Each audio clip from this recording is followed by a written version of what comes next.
Kemanusiaan Yesus menunjukkan solidaritasnya dengan penderitaan dan kesulitan manusia. Dan hal ini menguatkan pengajaran moralnya dan memberikan penghiburan bahwa Allah memahami dan turut berbagi dalam pengalaman manusia. Allah itu nggak nonton doang, nggak ngeliat doang. Dia susah, dia nangis, dia kecewa, dia gagal, dia sukacita, dia sukses. Tapi Tuhan memberikan contoh dengan mengirimkan anaknya menjadi manusia dengan memberikan penghiburan bahwa Allah memahami dan turut berbagi dalam pengalaman manusia. Dan ini alasan terakhir kenapa Allah menjadi manusia. Ini adalah kunci yang paling terakhir adalah karena ada kebangkitan dan ada kehidupan yang abadi. Kemanusiaan Yesus itu terkait dengan kebangkitan Yesus, menunjukkan bahwa ada satu kemenangan atas dosa dan kematian. Dan kita sebagai pengikut Yesus dijanjikan hidup yang kekal dan kebangkitan dari kematian berkat kemanusiaan dan keilahian dari Yesus. Iya, yang Anda sampaikan itu 470%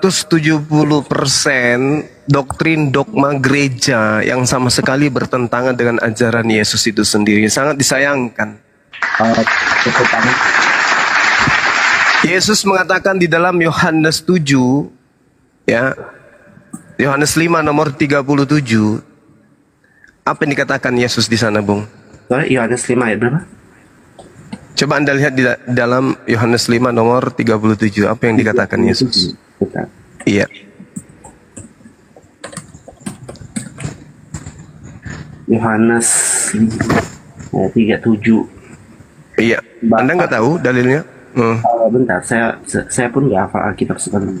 Dan Bapa yang telah mengutus aku, dia sendiri memberi kesaksian tentang aku. Kamu tidak pernah mendengar suaranya dan tidak pernah melihat wajahnya. Lalu yang Anda sebut tadi inkarnasi itu siapa? Inkarnasi adalah firman menjadi manusia. Oh, berarti bukan Tuhan yang berinkarnasi jadi manusia, kan? Firman berinkarnasi menjadi manusia. Iya, maksud saya bukan Tuhan kan yang berinkarnasi jadi manusia? Agak sedikit beda pemahaman kita, karena dalam Kristen itu Tuhan itu title. Oh, gimana ceritanya? Gimana ceritanya? Coba Anda uraikan. Saya kasih data nih. Mazmur 33 nomor 9. Di mana Anda meletakkan firman di situ? Oh, betul. Coba Anda ajarkan ke saya. Saya mau memahami Yohanes 5 ayat 37 dulu. Iya, ini kan sudah jelas ini. Bapak yang mengutus aku, kamu tidak pernah melihat. Lalu yang sedang dilihat dan yang akan dibunuh ini apa? Apa ini? Saya tidak, maksud saya mencoba untuk tidak mencerna dengan melihat satu ayat aja, tapi saya mencoba melihat dari konteks secara keseluruhan. Karena saya melihat bahwa ayat ini merupakan bagian dari percakapan Yesus dengan orang-orang Yahudi di Yerusalem. Dalam konteks ini Yesus waktu itu berbicara kepada mereka tentang hubungannya dengan Bapaknya yaitu Allah. Oke, baik. Nah sekarang begini. Yang maha berkehendak sebelum Yesus itu dicipta, diadakan, jangan dicipta, nanti Anda gengsi. Yang maha berkehendak sebelum Tuhan Anda itu menjadi bayi, itu siapa? Allah. Yesus sendiri atau bukan? Allah. Kan kalau Kristen kita percayanya itu enggak. Iya, maksud saya gini, Yesus sendiri atau bukan? Allah. Dan Yesus bukan Yesus berarti ya? Iya. Oke. Berarti sudah terjawab. Ajaran inkarnasi itu muncul dari mana adanya? Anda sedang menyelisih ajaran Yesus. Yesus mengatakan, Bapa yang mengutus aku. Bapa ini siapa? Bapa ini adalah yang Anda sebut Allah itu. Allah Bapa.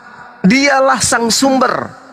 Oke? Yang kemudian dikatakan oleh Yesus, tidak pernah kamu lihat, suaranya tidak pernah kamu dengar.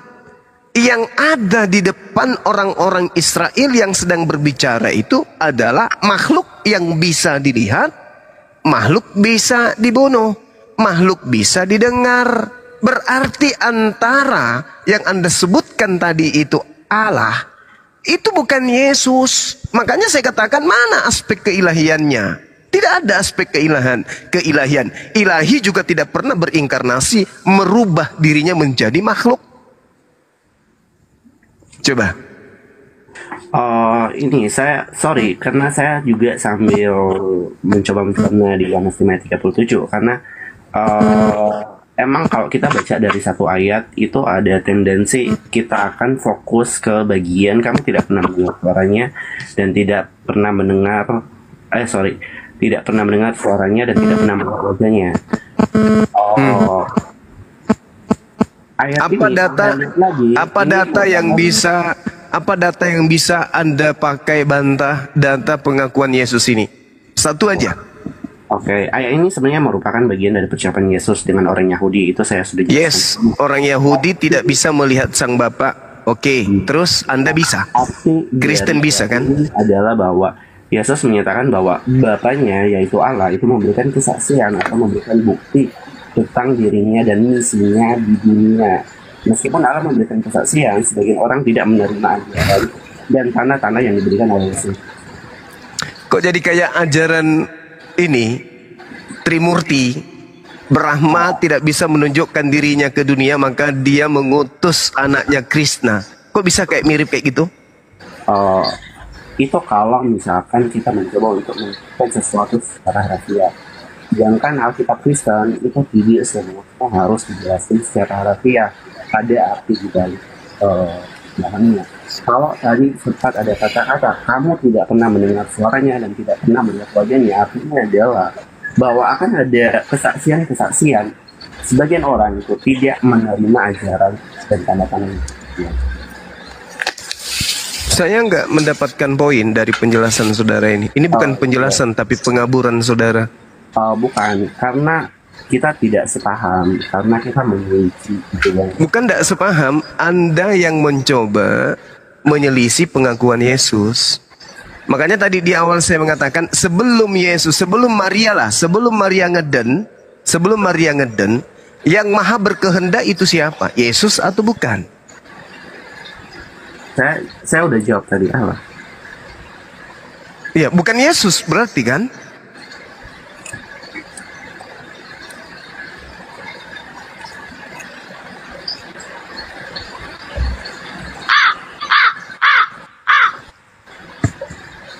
Inilah bedanya kenapa Yahudi dan Kristen itu nggak sama. Karena Kristen itu konsep Tuhannya berbeda dengan orang Yahudi. Ketika saya tanya kepada saudara, sebelum Maria ngeden, ada yang maha berkehendak. Pertanyaan saya, apakah yang maha berkehendak itu Yesus? Mohon maaf, karena saya pun bukan ahli Alkitab. Itu satu, kedua itu tidak tertera di dalam Alkitab. Maksudnya adalah pertanyaannya adalah pertanyaan yang tidak bersifat textbook. Pertanyaannya adalah pertanyaan kita mengandai-andai. Contohnya iya, karena ini kan adalah pertanyaan pemikiran. Awan ini berlalu daripadaku, Terus? Jadi karena pertanyaannya adalah sebelum Maria. Yesus sendiri, Bung. Sebelum Maria melahirkan Yesus, siapa yang melakukan perencanaan itu, yang memikirkan rencana untuk menurunkan Allah, Firman, berinkarnasi menjadi manusia? Itu pertanyaan yang secara pribadi saya nggak bisa jawab karena itu tidak ada di dalam Alkitab, dan cara saya menjawab adalah saya berasumsi. Anda bukan saudara itu nggak bisa menjawab. Anda masih minim pengetahuan tentang Bible. Mohon maaf, saya harus mengatakan itu. Okay. Kalau Anda belajar, masih minim. Kalau boleh tahu dari Bang Suma jawabannya apa? Oke, saya jawab. Matius 26 nomor 39. Yesus maju sedikit lalu sujud berdoa. Kepada siapa dia berdoa? Kepada Tuhan. Ya Bapakku, Bapak ini Tuhan ya, Bapak ini Tuhan, gak bisa kita pungkiri. Tuhan dalam perspektif pemahaman kita pencipta langit dan bumi. Ya Tuhanku, jikalau sekiranya mungkin biarlah cawan ini berlalu daripadaku. Tetapi janganlah seperti yang ku kehendaki, melainkan seperti yang engkau kehendaki. Di situ ada dua kehendak. kehendak sang hamba, kehendak sang pencipta. Ada dua kehendak. Nah sekarang ketika Anda mengatakan, ketika saya mengatakan sebelum Maria ngeden, Yesus itu belum ada. Kenapa dia belum ada? Karena dia tidak masuk ke dalam aspek atau unsur yang maha berkehendak. Yang maha pencipta bukan Yesus, yang maha berkehendak bukan Yesus, yang maha kuasa bukan Yesus, yang maha perkasa bukan Yesus, yang maha suci bukan Yesus, yang maha melihat bukan Yesus, maha berfirman bukan Yesus, maha mendengar bukan Yesus, bukan Yesus, bukan bukan sama sekali. Yesus nanti ada ketika ibunya ngeden. Yang membuatnya menjadi Tuhan sekelompok pemahaman bidat, yaitu Kristen Katolik. Mari kita lihat datanya. Satu data aja saya kasih kepada saudara untuk membuktikan pernyataan saya terakhir barusan. Di dalam pengakuan Yesus sendiri, di dalam Yohanes 8 nomor 42, apa yang dikatakan oleh Yesus di sana? Ini saya belum ke endingnya ya, ini baru akar-akarnya sedikit. Aku datang bukan atas kehendakku sendiri. Halo? Iya. Bisakah akal Anda itu terbangun sedikit ketika ada sesuatu yang Anda tuhankan, lantas dia mengatakan di hadapan saudara, aku datang ke atas muka bumi ini bukan atas kehendakku sendiri. Orang yang punya akal sudah paham, Yesus ini bukan Tuhan, apalagi memiliki unsur keilahian. Dia datang bukan atas kehendaknya sendiri. Berarti bukan sang firman, bukan sang Tuhan yang inkarnasi menjadi daging.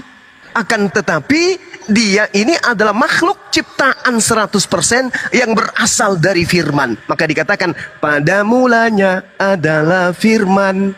Firman itu bersama-sama dengan sang Tuhan, dan firman itu adalah sang Tuhan. Firman itu menjadi daging, artinya sang firman berucap, hamillah Maria, lahirkan manusia bernama Yesus. Ketika Yesus lahir, lantas dia mengaku, aku sudah datang ke bumi. Aku datang bukan atas kehendakku sendiri, melainkan atas kehendak sang Tuhan yang mengutus aku. Selesai kita. Selesai. Kalau kita mau mendudukkan ajaran Yesus yang benar dengan pola pewahyuan Yesus yang ada dan takaran akal manusia yang diberikan oleh pencipta. Tapi kalau Anda ingin membantah itu semua, maka yang muncul adalah doktrin, dogma, asumsi, cocokologi. Itulah Anda. Semoga Anda bisa keluar dari lingkaran itu. Silakan. Oke. Oke, terima kasih Bang. Ini saya Sama-sama. Iya, mungkin yang terakhir banget. Sepertinya jawaban saya tuh udah dijawab juga sejak awal. Karena prinsip saya dari awal saya bilang bahwa Yesus itu adalah manusia dan Yesus itu adalah Allah. Jadi kalau misalkan kita bawa Alkitab ayat Matius 6 ayat 9, Yesus berdoa. Kalau Yesus berdoa bedanya kepada siapa? Kalau dia berdoa kepada Allah, sedangkan Yesus adalah Allah, dia berdoa kepada siapa? Seperti itu kan pertanyaan. Nah, jawabannya adalah karena Yesus adalah manusia. Karena dia adalah manusia, dia juga memberikan contoh-contoh teladan sebagai seorang manusia. Dan alasan kenapa Yesus berdoa kepada apa? Itu satu, pertama itu untuk menjadi contoh manusia. Yesus memberikan contoh doa kepada manusia melalui doa.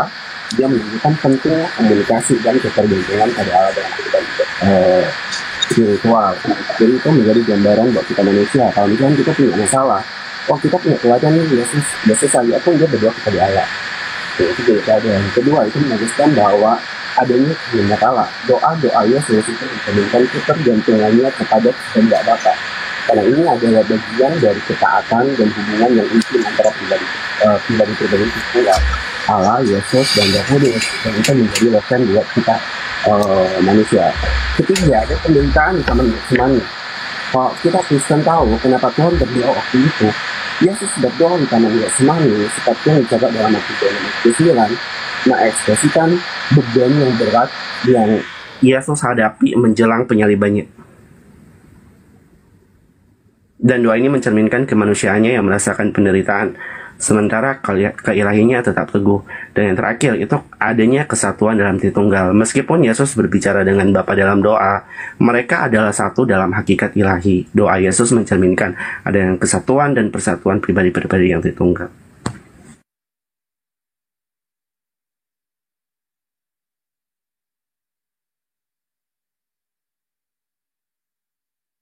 Woi, hilang.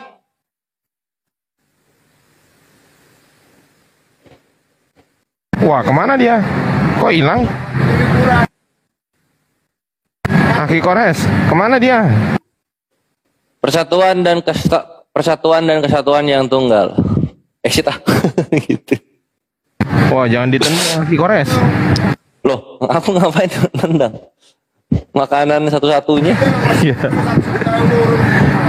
Gurunda Suma sinyalnya agak kuning ya. Kacang panjang. Kiu kiu. Kiu kiu. Gurunda mau nanggapin dulu nggak? Silakan Gurunda. Atau gimana? Gurunda ke-mute tuh. Gurunda ke-mute.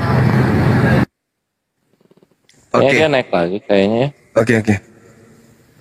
Jadi teman-teman sekalian, bagi kita umat Islam ya, sebelum diambil alih kembali oleh saudara kita yang tadi, Al-Quranul Karim menjelaskan seperti ini. Bismillahirrahmanirrahim.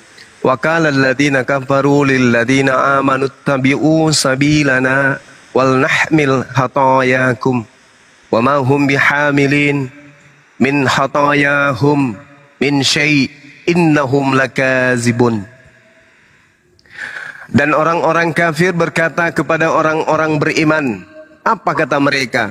Ikutilah jalan kami. Di kami itu ada penebusan dosa, ada pemikulan dosa-dosamu. Kami di ajaran kafir ini memikul dosa-dosamu. Masuklah ke golongan kami. Kata Allah, padahal mereka sedikit pun tidak sanggup memikul dosa-dosa mereka sendiri. Sesungguhnya mereka itu adalah benar-benar pendusta. Wala yahmilunna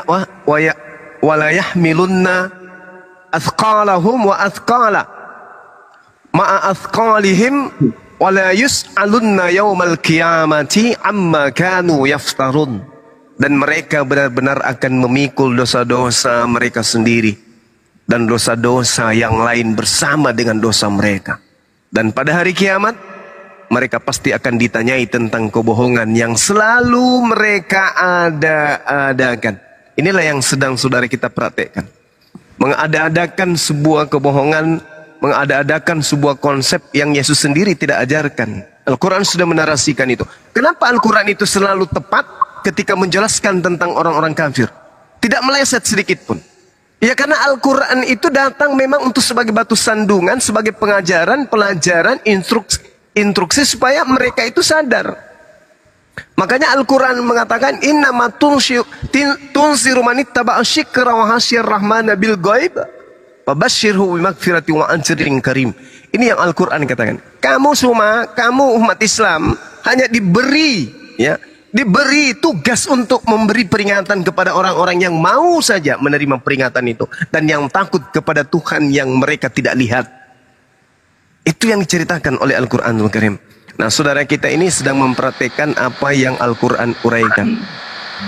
Mereka benar-benar mempraktekkan gimana caranya membantu makhluk halusnya mereka untuk membawa manusia kepada jalan kesesatan yang mereka anggap sebagai kebenaran yang diada.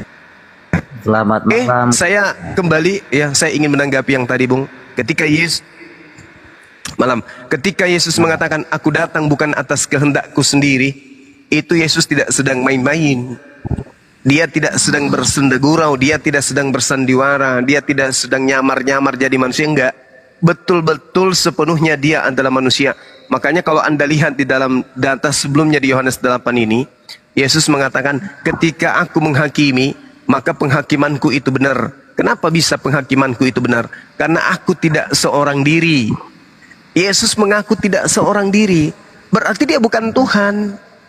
Dia bukan inkarnasi Tuhan dalam hal ini pencipta dan bumi, bukan. Jikalau aku menghakimi, maka penghakimanku itu benar sebab aku tidak seorang diri, tetapi aku bersama dengan Tuhan yang mengutus aku. Dan dalam kitab Tauratmu ada tertulis bahwa kesaksian dua orang adalah sah. Akulah yang bersaksi tentang diriku sendiri. Satu. Dan Bapa dan Tuhan yang mengutus aku bersaksi tentang aku. Dua. Maka aku dan Tuhan adalah dua, bukan satu. Ini kitab saudara sendiri yang menjelaskan seperti itu. Tapi kalau Anda mengatakan Yesus adalah inkarnasi Tuhan yang kemudian pada dirinya punya sisi kemanusiaan dan punya keilahian, lari ke Al-Quran nantinya. Bahwasanya orang-orang kafir mencoba untuk menarasikan satu kebohongan secara sistematis yang diajarkan sepanjang sejarah umat manusia. Silakan yang mau menanggapi. Mau bertanya Gurunda boleh. Dari sekte mana bang? Biar kita cocokkan. Katolika, Protestan kah, Advent kah, Saksi Yehova kah, atau Mesianik kah, atau apa? Supaya dicocokkan. Karena nggak semua sama-sama aliran Anda itu beda kaidah. Silakan. Oke, saya Protestan. Protestan. Pertanyaan saya, Gurunda. Siap. Panggil Bang Zuma aja bang. Oh, oke, siap Bang Zuma. Siap. Oke, Musa itu ada berapa? Musa cuma satu. Di agama Kristen Musa ada, di agama Islam ada Musa. Berarti ada dua ya? Nabi Musa mungkin. Kalau di Anda kan apa ya? Moses ya? Ya, Musa ada Atau dua mau ikut, berarti ya?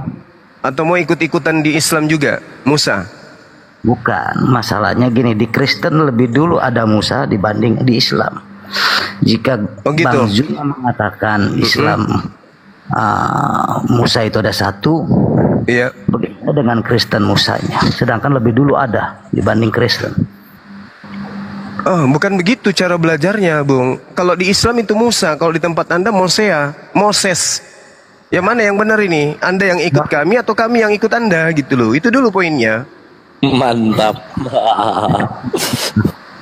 Coba periksa kitab Anda. Itu Mosea atau Musa? Kalau Musa berarti Anda yang niru kami.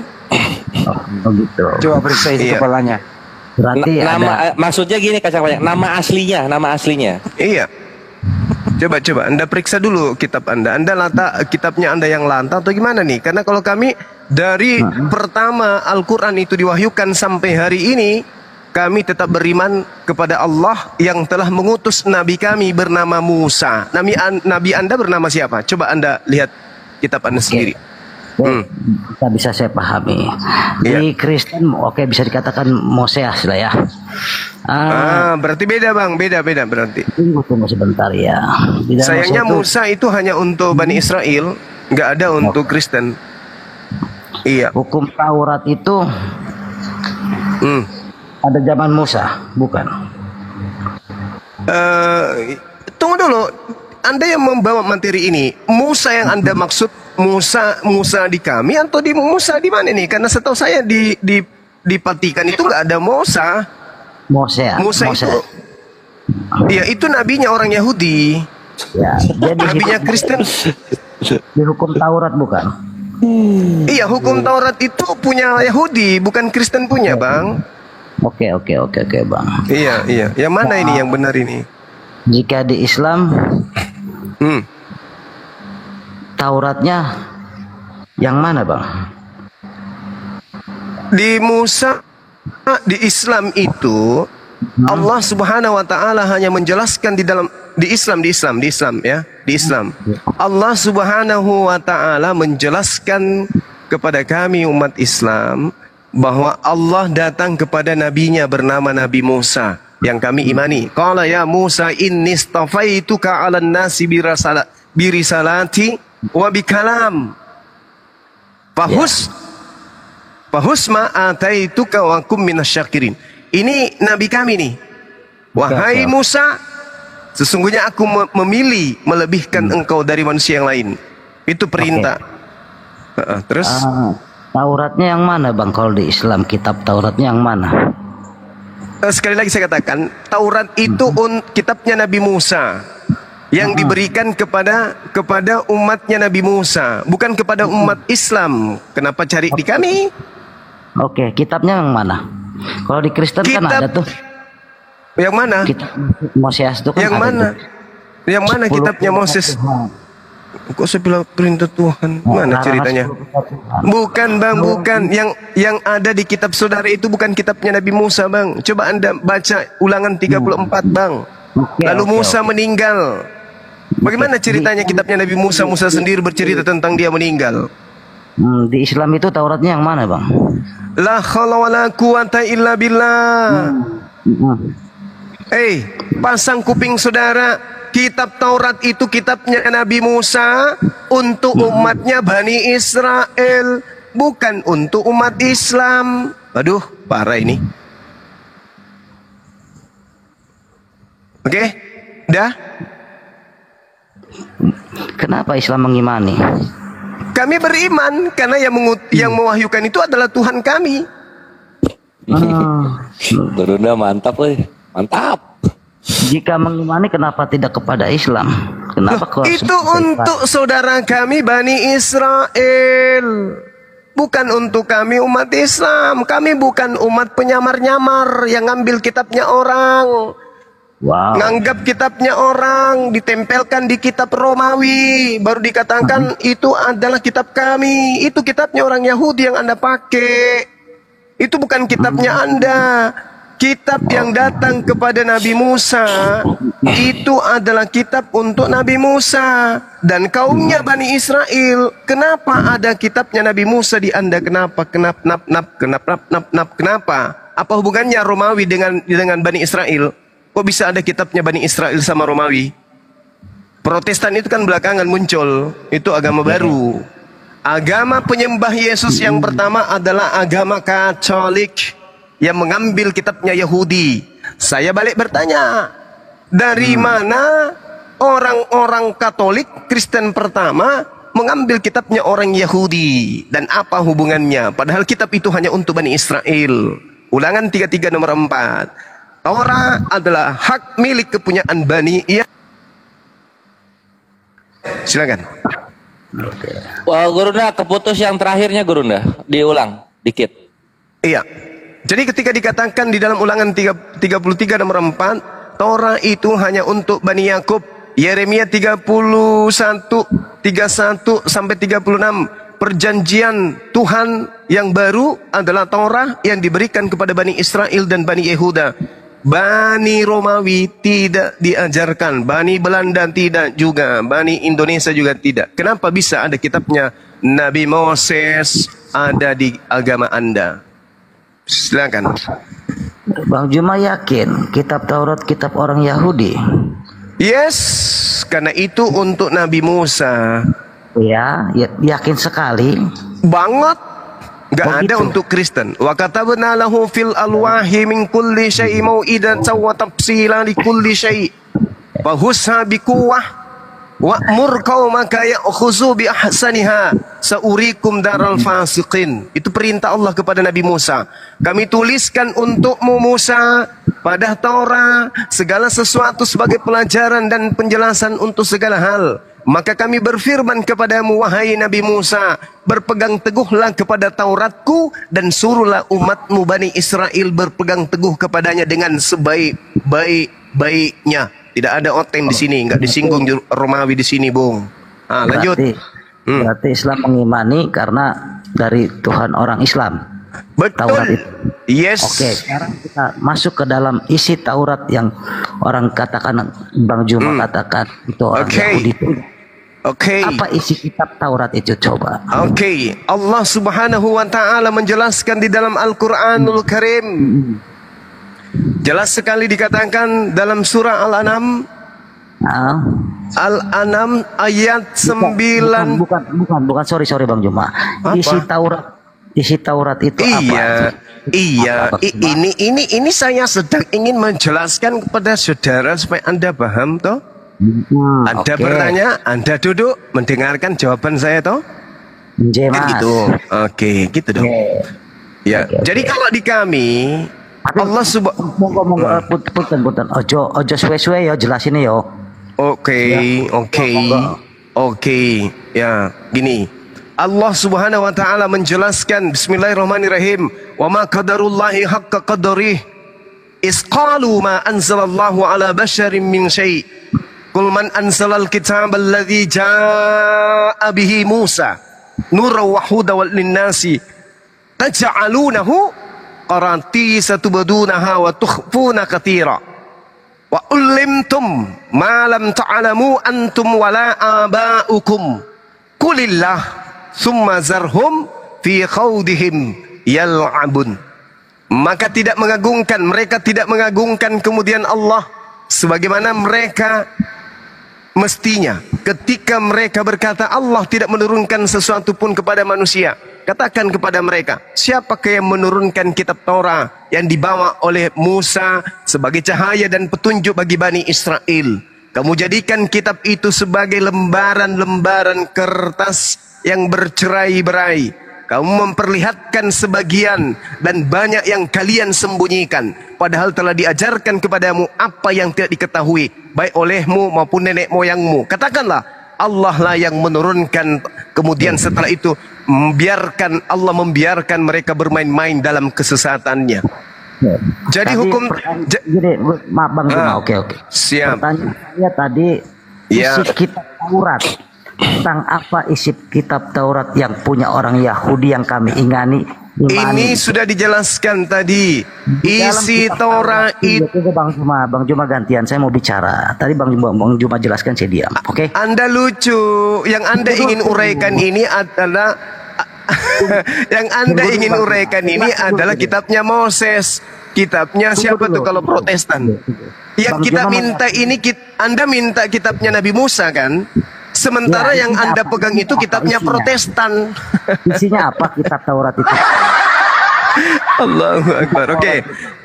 Oke, dengarkan saya. Tadi saya sudah membacakan ayatnya. Allah mengatakan orang Israel, orang-orang Yahudi yang diberikan Taurat kepada mereka, mereka menjadikan Taurat itu sebagai lembaran-lembaran yang bercerai-berai.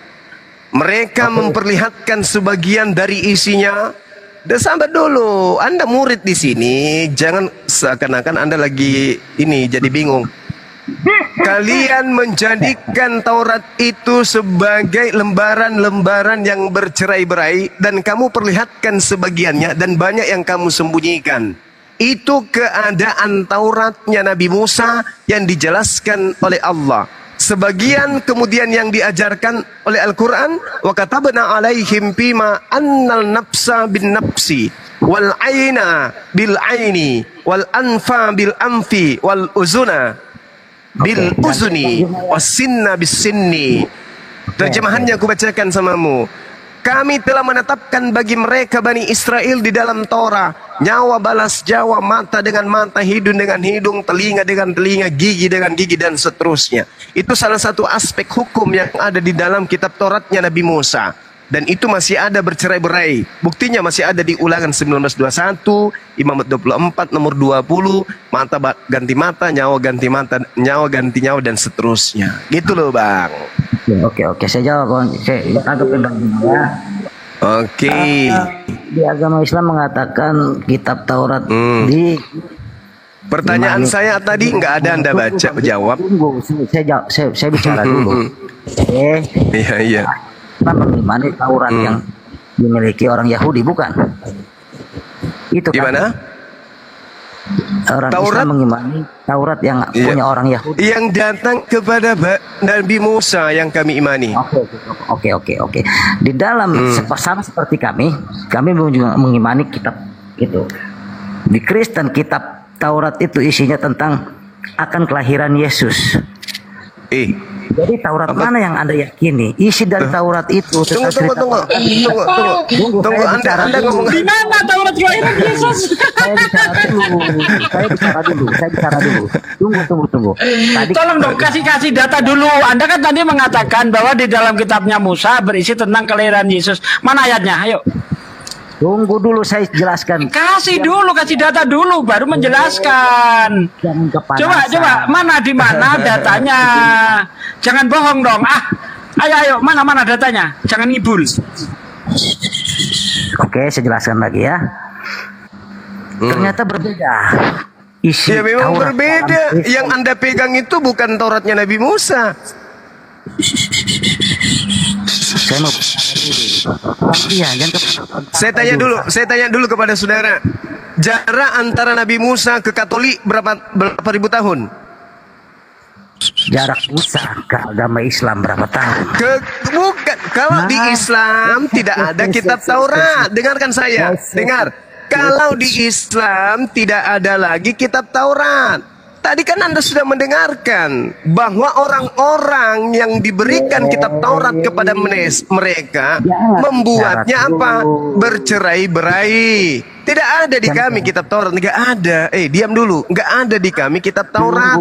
Yang Anda akui itu ada di Anda kitab Taurat. Nah sekarang saya tanya, kalau di Katolik itu ada kitab Taurat, buktikan seakurat apa Tauratnya Nabi Musa bisa sampai ke Katolik.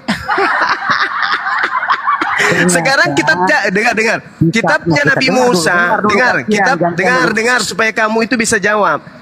Dari kitabnya Nabi Musa diterima 1400 kurang lebih sebelum Masehi. Dengan cara apa kitab Taurat Musa itu? Dengan cara apa Tauratnya Nabi Musa itu bisa sampai di Katolik? Dengan cara apa? Apakah dihafalkan? Apakah dituliskan? Atau disalinkan? Apakah pada zaman itu sudah ada fotokopi? Atau gimana? Gurunda dibilang berdusta karena bilangnya Yahudi sama Kristen Tauratnya berbeda gitu. Beda lah. Sekarang saya bacakan ya. Yeremia 8 nomor 8. Yeremia 8 nomor 8. Bagaimanakah kamu berani berkata kami bijaksana dan kami mempunyai Taurat Tuhan? Sesungguhnya pena palsu, penyurat sudah membuatnya menjadi bohong. Kemudian 1 MKB 1 di situ sangat jelas diterangkan pada pintu-pintu rumah dan di lapangan-lapangan itu dibakar. Kitab-kitab Taurat yang ditemukan disobek-sobek dan dibakar habis. Kalian terakhir datang, kalian seakan-akan paling pertama datang. 1 MKB 1 nomor 56. Kitab-kitab Taurat yang ditemukan disobek-sobek dan dibakar habis. Lalu Katolik dapat kitab Taurat dari mana? Katolik dapat Taurat dari mana? Sadar kalian itu. Kristen Tauratnya dari mana? Dengar kalian. Itu tadi dia nipu itu. Di Taurat ada cerita kelahiran Yesus, itu nipu dia. Itu sudah tipu-tipu dia. Di mana di Taurat ada cerita kelahiran Yesus? Coba tunjuk dulu. Anda tadi kan mengatakan bahwa di dalam kitab Taurat Musa itu ada kelahiran Yesus. Tunjuk dong, jangan tipu-tipu dong. Ayo tunjuk, tanggung jawab dong. Di mana? Hah? Di mana? Di mana? Di dalam Taurat ada kelahiran Yesus di mana? Jangan tipu-tipu. Anda disaksikan 6.000 orang di sini. Masa kalau nggak nipu agamamu nggak laku gitu? Kasihan anak orang udah nangis. Ya udah. Nangis udah nangis dia. Kau pendusta. Kalau dibiarkan semakin nipu dia. Di mute dulu host. Di mute dulu host.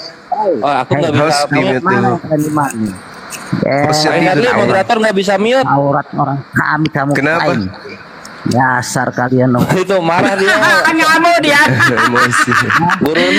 Tipuannya kebongkar ngamuk dia. Tipu-tipunya kebongkar ngamuk dia. Yesus diceritakan kelahirannya di dalam Taurat Musa. Gundulmu.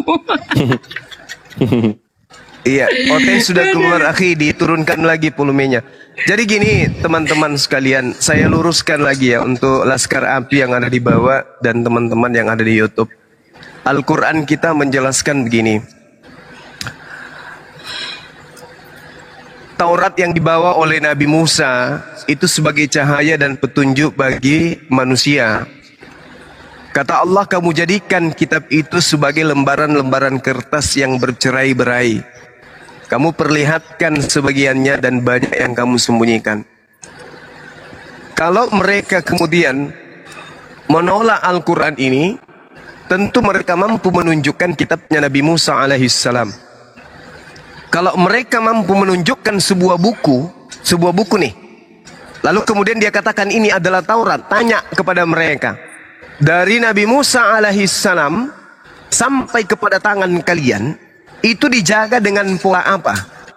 Dihafalkan dari zaman ke zaman layaknya Al-Quranul Karim, dituliskan layaknya Al-Quran, atau seperti apa? Kalau dia dituliskan dari abad 1400 sebelum Masehi sampai sekarang berarti sudah 3000 lebih tahun.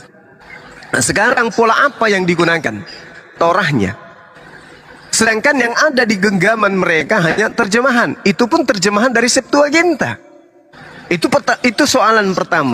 Soalan kedua adalah kitab Taurat itu punyanya Nabi Musa dan untuk umatnya Bani Israel. Kok bisa ada sama kalian? Keciduk mereka memiliki kitabnya agama lain tanpa legalitas yang jelas. Kok bisa agama Romawi punya kitabnya orang Yahudi? Apa? Coba kira-kira apa hubungannya? Sementara kitab Torah ini adalah kitab yang spesial untuk Bani Israel saja. Nah, Al-Quran mengatakan bahwa kitab itu sudah menjadi lembaran yang bercerai-berai. Dan itu tepat saja. Kenapa dikatakan tepat saja? Karena jelas sekali Yeremia 8 nomor 8. Catat ya teman-teman. Yeremia 8 nomor 8. Bagaimanakah kamu berani berkata kami bijaksana dan kami mempunyai Taurat Tuhan? Sesungguhnya pena palsu penyurat sudah membuatnya menjadi bohong. Belum lagi kita lihat di MKB 1 apa yang dikatakan di sana. Kitab-kitab Taurat yang ditemukan dizobek-zobek dan dibakar habis. Nomor 57. Jika pada salah seorang terdapat kitab perjanjian, atau jika seseorang terpaut pada hukum Taurat, maka dihukum mati oleh pengadilan raja. Gila nih. Ini gila.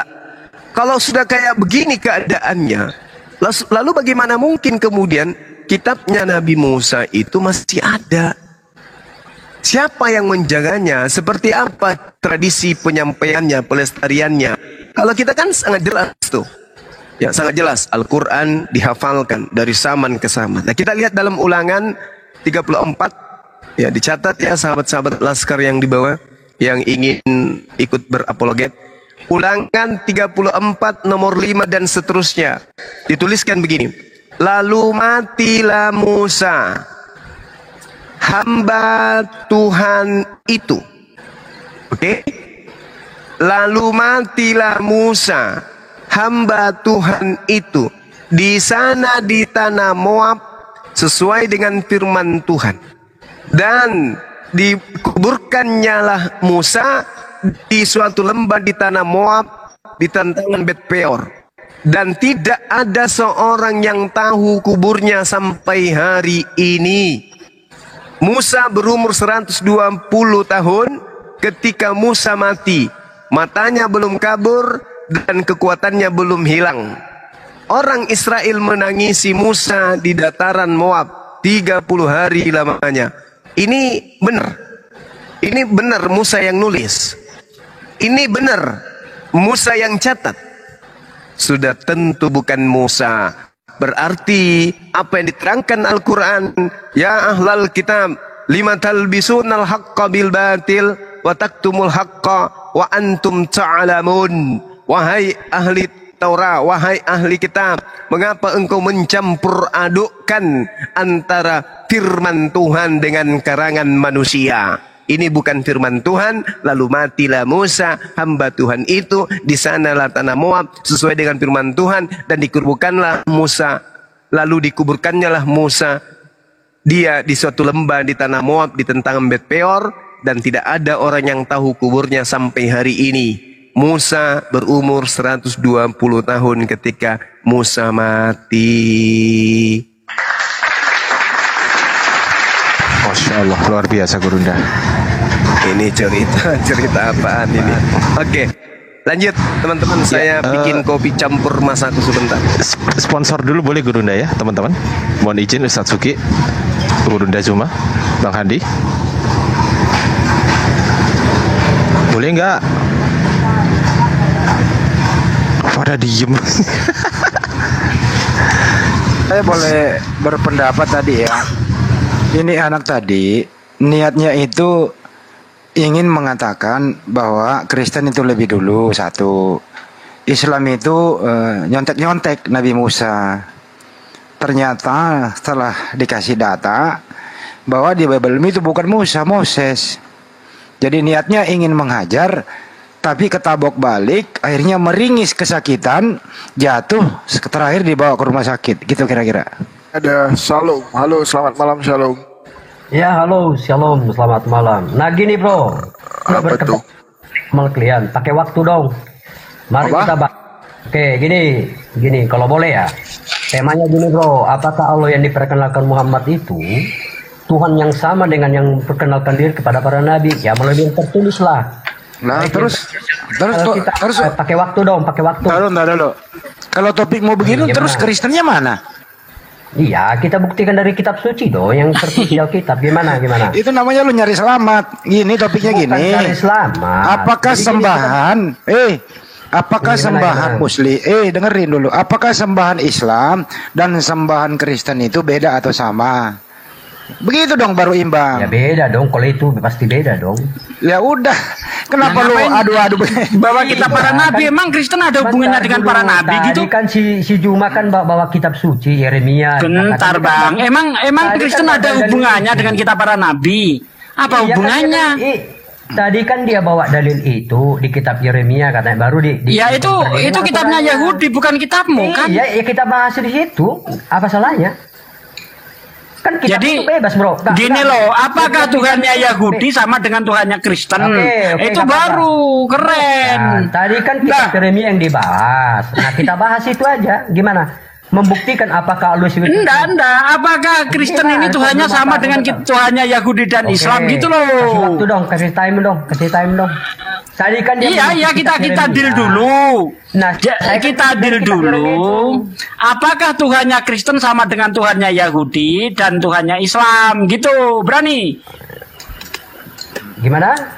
Apakah Tuhannya Kristen sama dengan Tuhannya Islam Yahudi? Yahudi nggak ada di sini, bro. Yang kita kan yang berdebat di sini. Terus yang kamu bawa Tuhannya siapa? Kan Muslim, bro. Bentar, yang kamu bawa Tuhannya siapa?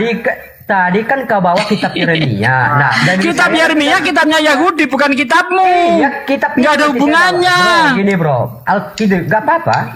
Kitab suci itu bebas dibaca orang loh. Nah, saya ingin pembuktian. Apakah itu namanya kau cari selamat? Apakah itu cari selamat namanya? Apakah sesembahannya Yeremia itu begini loh? Muhammad? Boleh itu kita bahas kalau Anda ada hubungannya dengan para nabi. Emang Kristen ada hubungannya dengan para nabi gitu? Kau juga ada hubungannya dengan para Stop dulu. Stop dulu ya. Saya mau stop dulu. Stop dulu bro. Ini begini aja susah amat. Gini aja. Gini aja ya. Tuhan kan Yesus. Kami Tuhannya adalah Allah Subhanahu Wa Taala. Dengarkan dulu. Jangan nyari selamat. Nah, apakah para nabi itu menuhankan Yesus? Apakah para nabi itu menuhankan Allah Subhanahu Wa Taala? Gimana? Setuju? Saya gini bro, kan cari selamat dia nggak mau menjual Tuhannya. Yesus nggak bisa dijual begini. Takut dia. Takut dia nggak mau. Juga gini, tadi kan si Juma membawa kitab Yeremia. Ya udah, sekarang lu mau nggak ini? Dari situ. Lu diam dulu, lu mau atau tidak? Berani nggak? Kamu yang berani nggak? Para nabi menuhankan Yesus? Itu dia. Pakai waktu dong. Apakah para nabi menuhankan Yesus? Oke. Kok kroyo? Ya, oke ya. Kita host di mute dulu dia, host. Di mute dulu, dengarkan dulu ya. Apakah para nabi menuhankan Yesus? Apakah para nabi menuhankan Allah Subhanahu Wa Taala? Deal ya. Artinya kamu juga memperkuat ketuhananmu di sini. Setuju? Kita bahas kitab Yeremia tadi. Kenapa lu nggak mau membahas Yesus di sini? Yesus bukan Tuhan ya? Si Juma tadi kan bahas kitab Yeremia. Dan saya dari situ nggak lari konteks saya. Saya akan pakai kitab Yeremia itu juga. Tadi kan si Juma membawa. Dia sendiri deh, kita diam. Sekarang lu bahas Yeremia, terserah lu. Silakan. Oke, kasih waktu saya 2 menit. Ya, monggo. Oke, jangan ada yang bantah ya. Oke, saya telanjangi kalian di sini. Jadi gini, menurut Allahmu, gini, kok belum apa-apa udah diam. Menurut Allahmu di surah Bukan nggak ada Yeremia kok Allah dibahas. Bentar dulu, kan Yeremia kok Allah dibahas gitu loh. Iya. Dari awal udah salah. Oke, saya buka. Begini loh, Yeremia adalah Nabi Yeremia untuk ini sebagaimana tertulis di sini. Begitu dong. Kamu gimana sih? Saya diam, bergantian. Oke. Yeremia berapa kau mau bahas? Yeremia berapa? Saya aja baca bro, Oke, ya baca silakan, baca. Diam dulu kau ya. Ya. Saya baca. Diam dulu ya, tenang semua. Yeremia 34 ayat 8 mulai baca. Saya baca mulai dari 8 aja ya. Judul perikopnya, janji kepada budak-budak Ibrani tidak dipati. Firman yang datang dari Tuhan kepada Yeremia sesudah Raja Yeskia mengikat perjanjian dengan segenap rakyat yang ada di Yerusalem untuk memerlukan pembebasan. Garis bawahi pembebasan. Supaya setiap orang melepaskan budak-budak bangsanya Ibrani baik laki-laki maupun perempuan sebagai orang merdeka. Sehingga tidak seorang pun lagi yang memperbudak seorang Yehuda saudaranya. Maka semua pemuka dan segenap rakyat yang ikut serta dalam perjanjian itu menyetujui bahwa setiap orang melepaskan budak laki-lakinya dan budak perempuannya sebagai orang merdeka. Sehingga tidak ada lagi yang memperbudak mereka. Orang-orang itu menyetujuinya lalu melepaskan mereka. Sudah, saya sampai situ aja. Dari gini, jadi sebagai pembuktian bahwa sesembahan Nabi Yeremia tidak sama dengan sesembahan penegak Muhammad. Sebab di Al-Mu'minun ayat 5 dan 6 saya bacakan ayatnya ya supaya enggak. Yeremia dulu lu jelasin. Iya, Yeremia udah. Yeremia. Oke. Yeremia.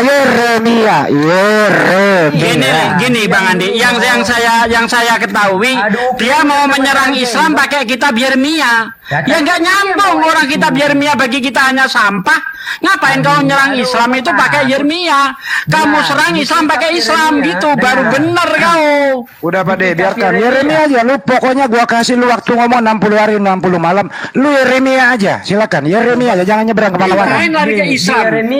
Yeremia, silakan. Supaya tidak memperbudak manusia lagi. Tetapi di Al-Mu'minun ayat 5 dan 6, Allah SWT berkata bahwa seorang suami itu boleh Yeremia.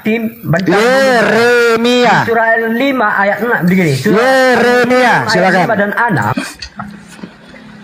6. Gini, dia ini mau saya ngomong. Nggak ada hubungannya kali. Enggak ada hubungannya seharusnya.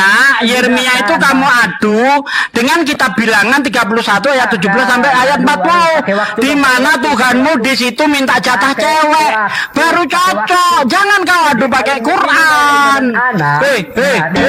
Jangan kau pakai Quran untuk untuk kau adu dengan Yeremia. Yeremia itu kamu adu dengan kitab Bilangan 31 ayat 17 sampai 40. Di mana Tuhanmu di situ minta jatah cewek 32 orang, baru cocok gitu loh.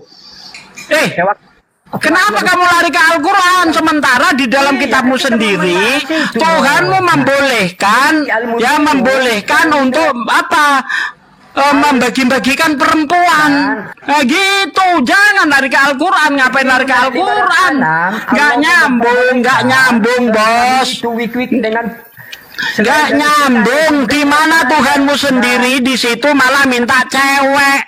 Ngapain lari ke Al-Quran? Di dalam kitabmu, kitab Bilangan 31 ayat 17 sampai ayat 40, Tuhanmu minta jatah cewek 32 orang. Nah itu baru kau bahas dengan adu dengan Yeremia. Gak ada hubungannya kali. Kau ini ngapain sekarang saya persilakan Anda bahas lagi Yeremia. Jangan nyebrang, Yeremia aja. Jangan nyebrang. Enggak ada hubungannya. Lu kalau berikik lagi gua potong. Lu berikik gua potong. Silakan bahas Yeremia. Yeremia ya. Yeremia. Sesembah di pertanyaan Yeremia gitu. Ya silakan. Nah, Di kitab Yeremia jelas dikatakan bahwa perbudakan itu tidak diperbolehkan lagi. Nah, di Al-Mu'minun ayat 5 dan Yeremia.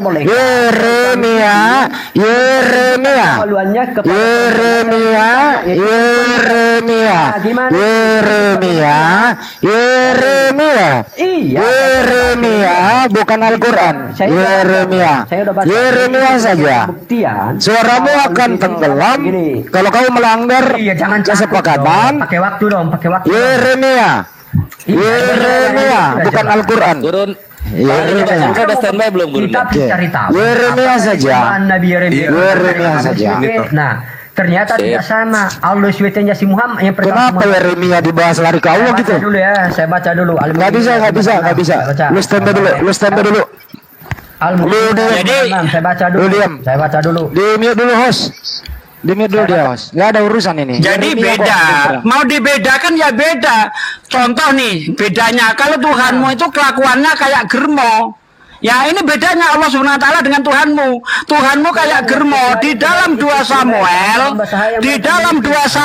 12 ayat 11 sampai 12, beginilah firman Tuhan, bahwasanya malapetaka akan aku timpakan ke atasmu yang datang dari kaum keluargamu sendiri.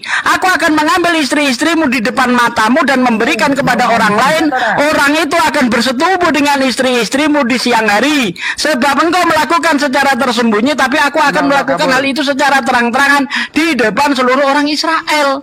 Nah itu ya beda lah Tuhanmu dengan Tuhanku. Tuhanku nggak kayak germo, Tuhanmu kayak germo, ngambil istri orang lalu diadakan adegan seks di tempat umum. Beda lah, ngapain disama-samain? Udah cukup ya Pak De. Udah kabur dia sekarang dilerang Banyuma.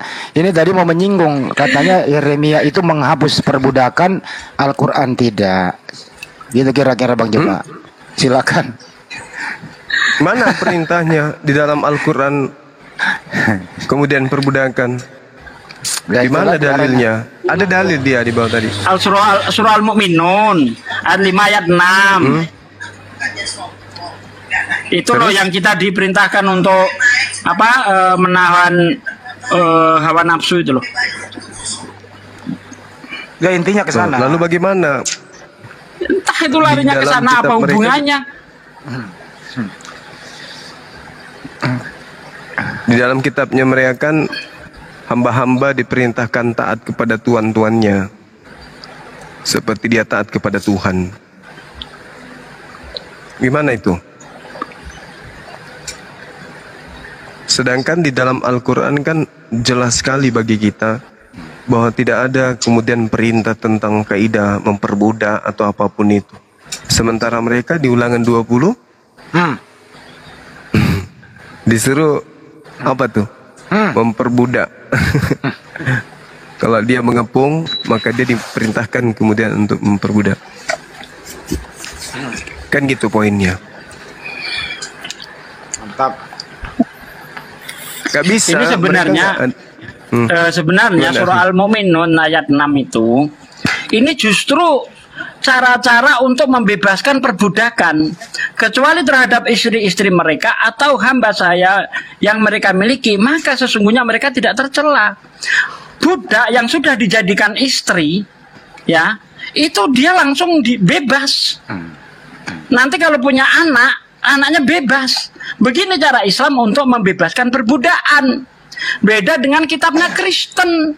Justru ya, di dalam kitab Bilangan 31 ayat 17 sampai ayat 40, di situ perempuan-perempuan yang sudah pernah ditiduri laki-laki harus dibunuh. Semuanya harus dibunuh kecuali yang perawan yang belum pernah ditunggangi laki-laki. Nah, itu nanti dibagi-bagi untuk para prajurit dan orang Lewi. Tuhan dapat bagian 32 orang. Ini yang namanya melanggengkan perbudakan. Ya, bahkan di dalam kitab Ulangan 20 ayat 10 sampai ayat 15, ya, ketika di situ diperintahkan untuk menyerang negeri-negeri yang dekat ataupun yang jauh dengan syarat untuk menawarkan perdamaian. Nah, orang-orang yang mau diajak damai di situ harus jadi budak dan kerja rodi. Kalau mereka menolak perdamaian, tumpas habis.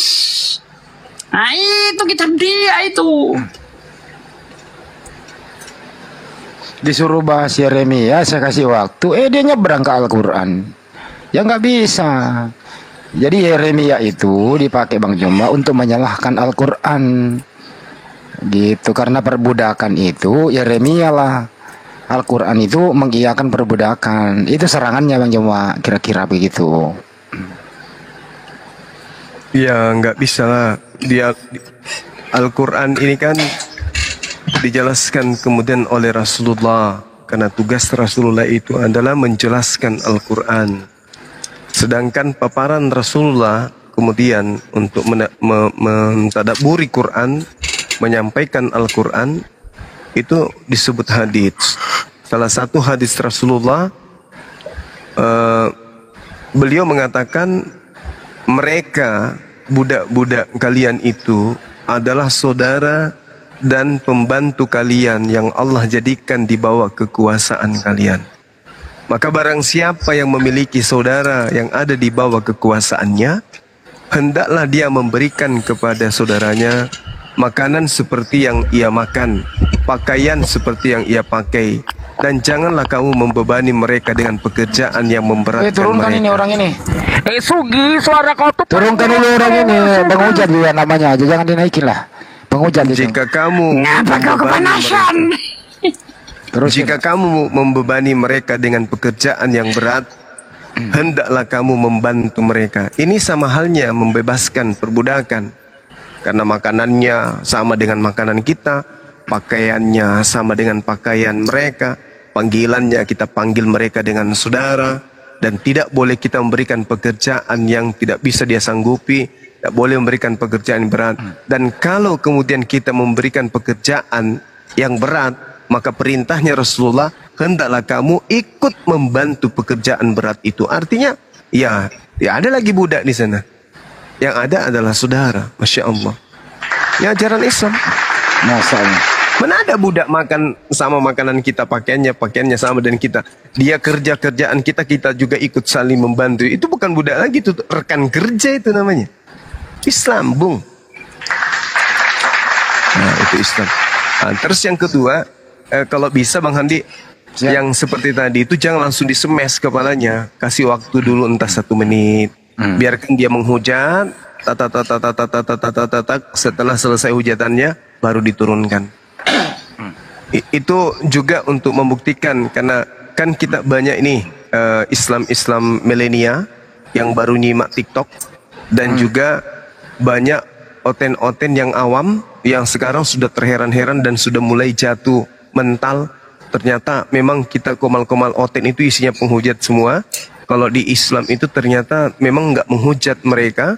Begitu dia nonton di bawah, lalu kemudian dia sempat menghujat, maka itu akan mematahkan imannya kepada Yesus dan akan mensegerakan mereka bersyahadat. Bang Handi sudah benar polanya. Jangan turunkan lagi saya ya. Supaya umat Islam itu, supaya umat Islam itu tidak terpancing, itu maksudnya Bang Handi.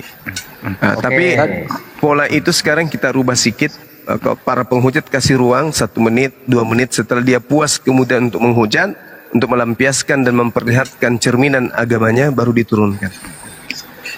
Oke, jadi gini, tadi saya bahas Yeremia. Mohon maaf ya Bang Handi ya. Oke, nggak apa-apa. Pasti kau pecundang. Abangku ini trauma dengan mulut-mulut penghujat semua. Ini kenapa ini? Kenapa? Yang tadi ini. Kamu kenapa? Kamu kenapa? Kalian kan penakut, kalian kick. Jadi kalau kick kalian kick kedua kali, nggak usah pakai bahasa-bahasa begitu. Jangan di kick lah. Mari. Ya, saudara punya kemampuan apa? Dengarkan saya dulu, dengarkan. Saudara punya kemampuan apa di dalam disiplin ilmu umat Islam? Sudah? Oke. Di Al-Mu'minun ayat 5 dan 6 itu enggak, saudara punya disiplin ilmu apa? Enggak usah disiplin-disiplin lah, kita bahas. Loh, enggak bisa begitu. nggak bisa begitu. Emang disiplin apa, bro? Umat Islam itu tidak Nggak begitu baca cara dulu belajar Al-Mu'minun Quran. 56 itu. Silakan baca dulu Al-Mu'minun 56 Umat itu. Apa katanya Islam tidak Iya, seperti baca dulu itu lah. caranya belajar Al-Quran. Iya, ilmu takiyah siapa juga boleh. Silakan baca Ilmu takiyah Al-Mu'minun itulah 56 itu. Anda. Ilmu takiyah. Oke, Kok oke, dibilangnya kita ilmu takiyah? Dengar. Gimana ceritanya? Loh. Anda punya apa? Anda punya di ilmu Pakai apa waktu ini? aja lah. Oke, pakai Anda waktu aja punya lah. ilmu apa untuk menjelaskan Al-Quran kepada kami? Saya ingin dengar. Kelabakan masih itu nggak usah apalah. Kau udah kelabakan. Iya. Oke, kita akan bahas kasih Anda pelajaran itu. kesempatan. Silakan baca. Oke, Kita silakan. Saya akan diam. memberikan kesempatan kepada saudara, tapi tolong jelaskan dulu Anda punya disiplin ilmu apa untuk menjelaskan Al-Quran ke kami. Silakan. Menjelaskan siapa? Saya kan tinggal membaca. Di Al-Mu'minun ayat 5 dan 6 itu Allah berkata bahwa seorang suami boleh berhubungan atau menunjukkan kemaluannya kepada istri hamba sahaya mereka miliki. Nah, dalam ayat itu dikatakan, saya bacakan tafsirnya ya Bang ya. Bentar. Anda punya ilmu apa saya untuk baca- menjelaskan ini? Saya tinggal membaca menurut tafsirnya. Kan boleh dapat di situ. Oh gitu, iya Oke, iya. saya baca Silakan tafsirnya ya. silakan. Silakan. Oke, mantap. Gitu dong kalau diskusi. Terus? Sabar dong. Kasih ruang dan waktu kepada saya dong. Iya. Oke. Yang kalian mau tafsir dari mana? Al-Jalain atau siapa? Yang Anda kuasai aja.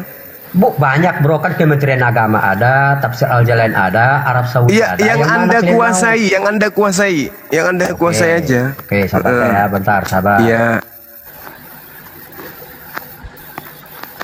Bentar bro ya, saya buka dulu, sabar dulu, boleh kan? Iya, boleh. Anda punya kapasitas apa rupanya mengajarkan kami Al-Quran? Saya tinggal membaca. Aduh. Oh, Anda tidak punya kapasitas, cuman memaknai apa yang ada tertulis di situ. Ditafsir bro, kok memang kalau sudah ditafsir mau ditafsirkan lagi? Enggak, pemahaman Anda terhadap tafsir itu sendiri yang kami pertanyakan. Kan kita tinggal baca tafsir itu bro.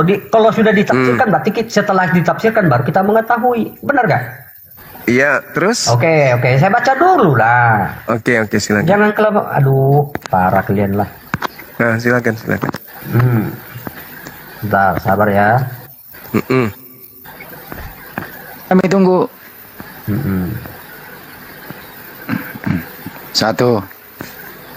Oke. 2. Kecuali terhadap istri-istri mereka atau budak-budak perempuan yang mereka miliki, maka tidak ada celah dan tidak ada dosa atas mereka untuk menggauli wanita-wanita itu dan bersenang-senang dengan mereka, sebab sesungguhnya Allah telah menghalalkan wanita-wanita itu. Jadi gini bro, di Al-Mu'minun ayat 5 dan 6 itu Allah SWT memperbolehkan suami itu boleh wik dengan pembantunya selain istri sahnya. Bukan pembantu itu di sini koplak. Oke, budak-budaknya. Disamakan pembantu ini udah koplak ini. Ya, masa budak disamakan pembantu? Oke, saya tarik. Oke. Jangan mengoplakkan diri dong. Budak. Di Al-Mu'minun ayat 5 dan 6 itu Allah memperbolehkan seorang suami itu berhubungan intim selain daripada istri sahnya, dia juga boleh berhubungan intim dengan budak-budaknya. Oke. Sementara di kitab Yeremia itu jelas dikatakan bahwa mereka diperintahkan untuk memerdekakan budak itu, bukan untuk dipakai sebagai pemuas nafsu. Nah, jadi itu membuktikan bahwa Lusiwit itu adalah bukan sesembahan dari Nabi Yeremia. Begitu bro, kan kamu kan bawa kitab ini. Nah, jadi begini bro, kalau menurut akal sehatmu dulu bro, kau boleh nggak? Saya dulu lah. Saya tanya dulu. Bentar. Saya dulu dong, gantian saya kan tanya kita. dulu bro, gini bro, kan di situ kan Gantian. Inilah kenapa kalian Oten itu kami anggap adalah binatang gila. Karena kalian itu tidak mengerti Islam, tapi selalu kalian tuh paling merasa pintar daripada ajaran Islam. Sementara membaca kitabnya aja tidak bisa. Makanya kami itu tidak pernah menganggap kalian itu sehat. Otak kalian itu selalu parah, sakit, gitu loh. Paham dah maksud saya? Di ini. Sebentar, yang lain diam dulu. Bang Juma belum kelar. Izin dulu, yang lain diam dulu. Gak boleh kayak Bang Juma, ini giliran Bang Juma yang meluruskan. Iya. Katanya nggak Yang lain diam dulu. yang lain diam dulu. Diam dulu. Ngerti nggak bahasa Indonesia? Cepet, jangan banyak. Ngerti nggak bahasa Indonesia? Ya, ini penyembah manusia, santai aja dulu. Ya, jadi ketika saudara menarasikan Al-Qur'anul Karim surah Al-Mu'minun ini, umat Islam ini diajarkan kemudian halal menggauli hamba atau budak. Oke? Itu halal. Artinya ketika pada zaman perbudakan yang diajarkan oleh dari zaman para nabi itu ada perbudakan, kemudian cuman Islam yang menghapuskan perbudakan, maka seorang laki-laki daripada dia berzina ketika istrinya berhalangan boleh menggauli budak, halal, karena itu hartanya, itu miliknya, Tetapi menggauli budak pada zaman itu adalah sesuatu yang rendah, karena budak pada masa perbudakan itu selevel dengan hewan. Jadi kalau ada orang yang menggauli budaknya kemudian tidak dimerdekakan terdahulu, ya dalam arti kata budaknya ini dibebaskan dari statusnya, maka dia sama halnya dengan orang yang sedang menggauli hewan. Itu tidak menjadi sesuatu yang terhormat. Akan tetapi daripada dia berzina, menjadikan penyakit AIDS itu ada, daripada dia menjadi sesama jenisnya, maka lebih baik dia menggauli budaknya. Itu solusi. Illa ala aswajihim aw ma malakat aymanuhum fa innahum ghairu malumin. Nah, kalau kaidah-kaidah seperti yang Anda sampaikan tadi bahwa bukan Tuhannya sama, lalu bagaimana dengan kitab bilangan? Maka sekarang bunuhlah semua laki-laki di antara anak-anak mereka, dan juga semua perempuan yang sudah bersetubuh dengan laki-laki harus kau bunuh. Tetapi semua orang muda yang masih perawan di antara perempuan-perempuan yang belum pernah disetubuhi dengan laki-laki, haruslah kau ambil mereka untukmu. Itu mau diapain itu anak-anak perawan, gadis-gadis usia 1 tahun, 2 tahun, 3 tahun, 4 tahun diambil? Untuk apa? Untuk dijadikan pajangan di tembok? Ini budak semua ini hasil rampasan perang. Tuhan yang datang kepada Bani Israel mengajarkan demikian. Perempuan-perempuan yang sudah bolong itu bunuh semua. Bilangan 31. Ya akhi, bilang 31 ya akhi ya. Iya, 17 sampai 40. Nah, tapi yang masih perawan kamu ambillah untukmu. Tuntun Tuhan dapat 32 orang. 32 jatah untuk Tuhan. Belum lagi kalau Anda membaca di Efesus 6 nomor 5. Hai budak-budak, taatilah majikanmu yang di dunia dengan takut dan gentar dan dengan tulus hati, sama seperti kamu taat kepada Kristus. Jadi kalau majikanmu minta kamu nungging 3 kali dalam sehari di dalam kamar, maka ikutilah itu, jangan takut dan gentar, seperti kamu taat kepada Kristus. Itu dalil, Bung. Jadi budak di agama Kristen sesuai dengan Efesus 6 nomor 5, itu diperintahkan taat kepada majikannya sama seperti dia taat kepada Tuhannya Kristen.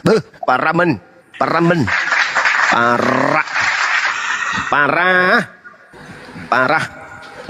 Ngeri, parah. Ya, silakan Wi. Ntar dulu. Banyuma ini harus diluruskan dulu itulah, karena di situ artinya ya kecuali terhadap istri-istri mereka. Ada kata atau budak yang mereka miliki. Maksudnya budak ini kan sama kedudukannya dengan istri kan? Iya, hartanya dia. Iya. Harta miliknya sama seperti cincin. Ya ini cincin saya kamu pakai ya, siapa yang larang? Ini cincin saya, ini bukan kehinaan, punya saya. Punya saya. Nggak ada yang bisa mencela dan melarang saya. Makanya Al-Quran mengatakan fa'innahum ghairu malumin, dan itu sesungguhnya tidaklah merupakan celaan. Bukan merupakan celaan. Ini Allah yang menggariskan. Daripada ente berzina, daripada ente onani, daripada Anda 501, daripada Anda dengan mending dengan budakmu sendiri. Tidak ada yang larang. Tadi dalilnya apa yang saya katakan tadi? Bilangan 31.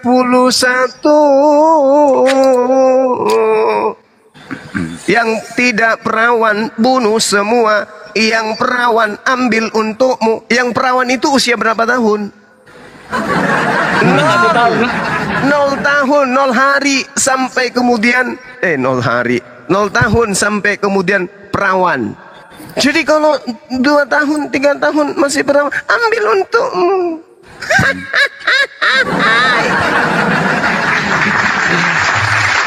Jadi janganlah menghujat kalau tak ada ilmu. Jangan. Diskusi aja, tanya aja baik-baik tentang Islam itu. Mana sih? Jadi sekali lagi luruskan Al-Quran itu untuk kalian. Saya katakan sekali lagi. Al-Quran dan hadits itu untuk Kristen juga. Sedangkan kitabnya orang Yahudi itu hanya untuk Yahudi. Kalian aja yang sibuk sendiri. Jadi ini istri-istri di sini sama kedudukannya dengan budak yang mereka miliki ya. Betul ya? Yes, sebenarnya kedudukan dari ininya Bang Handi itu tidak sama. Tapi dalam hal ya tanda petik menjaga kelamin agar tidak berzina. Maka kalau istri lagi berhalangan dan kita kepepet daripada kita melakukan dosa, maka boleh. Itu maksudnya begini loh. Ya. Kepada orang yang beriman ya, yang Allah kemudian ceritakan di dalam ayat ini, kan sudah sangat jelas itu perintahnya. Kenapa mereka dijamin kemudian Allah dengan data ini? Karena jaminannya itu adalah surga. Mereka yang menjaga dirinya untuk tidak berzina, itu perintah. Coba kita lihat ayat sebelumnya tuh. Apa yang dikatakan oleh Allah? Walladzina hum li furujihim hafizun. Dan orang-orang yang memelihara kemaluannya dari berzina. Coba. Orang-orang yang menjaga kelaminnya dari berzina, kata Allah, kecuali kepada istri dan budak yang mereka punya. Ini ada dua nih. Istri dan budak. Itu tidak masuk dalam kategori pelanggaran. Tidak masuk dalam kategori berzina, kata Allah. Maka mereka, kata Allah, diberi warisan hak, yaitu surga Firdaus. Itu baru lah. Yang tadi itu anak kecil yang 1 tahun yang perawan, ambat aja itu kepunyaanmu. Bilangan 31 nomor 17 sampai 18. Gimana ceritanya itu? Pantesan aja banyak mayat-mayat ketika ketika ada gereja-gereja di barat sana itu dibuka lantainya, banyak tulang-tulang bayi didapat. Ini mati diapain ini? Mati dicekik atau mati? Saya udah bisa ngomong belum? Ya udah jelas ya, minum itu artinya itu budak itu sah sebagaimana sahnya istri juga gitu ya. Saya tambahin sedikit ya. Ketika budak yang sudah digauli oleh tuannya, dia itu statusnya jadi mikul yamin.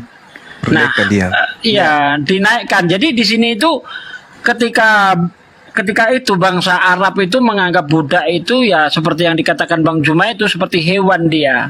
Maka disinilah cara Allah itu untuk mengangkat derajat budak itu sehingga dia nanti jadi mikul yamin. Nah, mikul yamin ini perlakuan tuannya kepada mikul yamin ini tidak seperti budak lagi. Dia harus dicukupi pakaiannya, sandang pangannya, kebutuhannya harus dicukupi sebagaimana kita mencukupi istri. Nah, mikul yamin ini nanti ketika dia punya anak, maka anaknya ini jadi anak yang merdeka, bukan budak lagi. Begitulah cara Islam, cara membebaskan perbudakan. Belum lagi nanti misalnya kita kena kafarot. Ya, misalnya puasa, di bulan puasa itu kita berhubungan dengan istri kita di siang hari. Maka syaratnya apa? Salah satunya adalah membebaskan seorang budak. Begitu cara Islam itu. Ya, membebaskan seorang budak. Banyak itu kafarat-kafarat yang ketika terjadi pelanggaran, maka kamu harus membebaskan seorang budak. Kalau kamu tidak bisa membebaskan seorang budak, maka dendanya adalah puasa 2 bulan berturut-turut. Nah, seperti itu di Islam. Justru Islam ini yang membebaskan perbudakan. Sementara di kitab Kristen melanggengkan perbudakan. Contohnya bilangan 31. Ayat 17 sampai ayat 40. Bahkan Tuhan dapat 32 orang cewek yang perawan. Oke.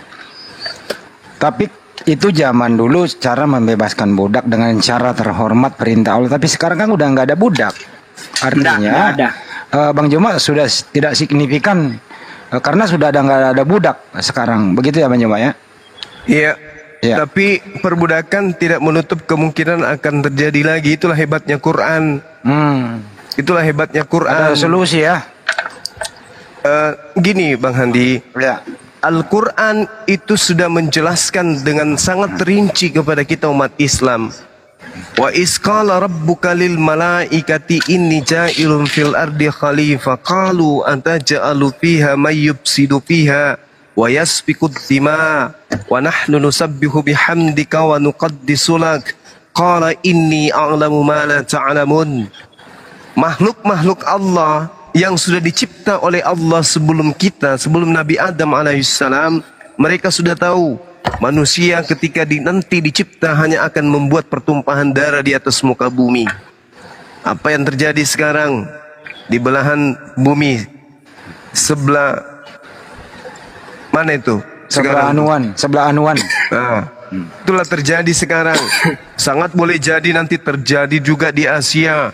Tidak menutup kemungkinan terjadi peperangan, muncul perbudakan, rampasan perang. Rampasan perang itu bukan cuma harta materi, tetapi juga adalah orang-orang yang menyerah. Itu bisa kita jadikan kemudian orang yang bekerja untuk kita. Itu statusnya apa? Budak. Gitu ya. Nah, kenapa kemudian itu tidak dihapuskan secara mutlak? Walaupun kemudian hadis Rasulullah mengatakan, perlakukan mereka, jangan kau panggil hambamu lagi, tapi panggillah mereka seperti saudara-saudaramu. Kenapa? Karena tidak menutup kemungkinan hal itu kembali terjadi. Ada yang menjadi budak, ada yang menjadi tahanan. Karena perang itu senantiasa menghantui, kapan aja bisa terjadi. Seperti itu adanya. Nah, sekarang kita tunggu belum kelar. Sekarang kita bandingkan gitu. Ketika tujuannya menghujat Al-Quran, tujuannya menghina Al-Quran, maka janganlah kemudian kita terlalu membuat mereka itu naif. Cukup kita bacakan aja data-data dalam kitab mereka, contoh yang tadi yang saya sajikan. Kemudian apa lagi? Lukas 12:47. Adapun hamba yang tahu akan kehendak majikannya, tetapi yang tidak mengadakan persiapan atau tidak melakukan apa yang dikehendaki majikannya, maka budak tersebut, hamba tersebut akan menerima banyak pukulan. Ini data ini. Data. Belum lagi kalau kita lihat di Titus 2 ya. Hamba-hamba, budak-budak hendaklah taat kepada majikannya dalam segala hal dan berkenan kepada majikan mereka. Jangan membantah kepada majikan mereka. Ini data-data. Lalu kita lihat di dalam 2 Samuel 5. Daud mengambil lagi beberapa gundi. Apa gundi itu ya? Definisikan sendiri. Dan istri dari Yerusalem setelah ia datang dari Hebron, dan bagi Daud masih lahir lagi anak-anak lelaki dan perempuan. Banyak data-data bagaimana kemudian perbudakan itu, pergundikan itu dipraktekkan oleh orang-orang atau tokoh-tokoh yang ada dalam kitabnya orang Yahudi yang dipakai oleh Kristen hari ini.